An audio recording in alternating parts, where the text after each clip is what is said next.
Antiepileptic drugs. Antiepileptic drugs are used to suppress seizure activities. There are a lot of antiepileptic drugs, and most of them work by blocking sodium channels, which are essential for neurons to initiate action potentials, and blocking them lessens the excitation and repetitive firing of neurons. Some antiepileptic drugs, such as benzodiazepines and phenobarbital, enhance GABA, which is an inhibitory neurotransmitter. Please refer to my last video for more details on seizures.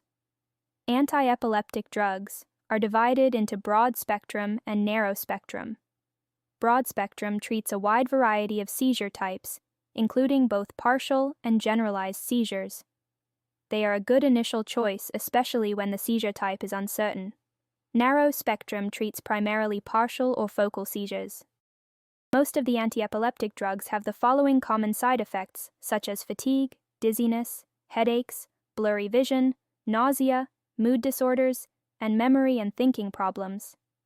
Many antiepileptic drugs can cause osteoporosis with long-term use, and FDA has required all anti-epileptic drugs to carry a suicide warning, although the risk is low.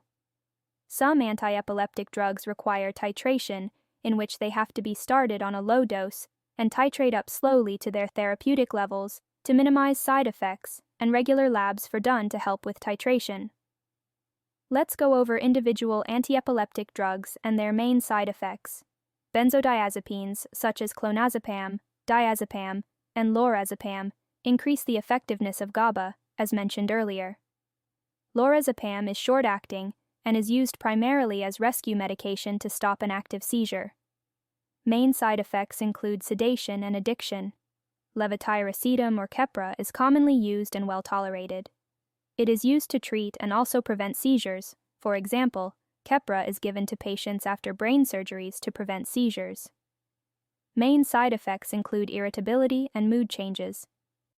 Phenytoin or dilantin can cause gingival hyperplasia, which is an overgrowth of the gums and may lead to tooth disruption, and it is a very common side effect of dilantin and commonly tested on exams. Dilantin can also cause increased body hair and reduce the effectiveness of hormonal oral contraception and is contraindicated in pregnancy and breastfeeding. Phenobarbital or luminol is less commonly used because of its side effects of sedation and mildly addictive and requires slow withdrawal, and it also has a significant rate of causing birth defects and is contraindicated in pregnancy. Carbamazepine or Tegretol is also contraindicated in pregnancy as it can cause cleft palate.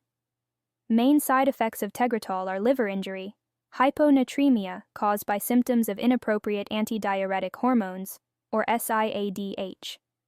Please refer to my video on SIADH, and also weight gain and Stevens-Johnson syndrome, which is a rare but serious skin reaction to medications. Oxcarbazepine or trileptal is similar to Tegretol, but has a higher risk of causing SIADH. Lacosamide or Vimpat has a common side effect of causing prolonged PR interval. It is also a controlled substance, as it can be abused and cause drug dependence. Lamotrigine or Lamictal can also cause Stevens-Johnson syndrome, and that's why it needs slow titration to prevent the skin reaction. Topiramate or Topamax can cause weight loss, difficulty with word finding, and kidney stones.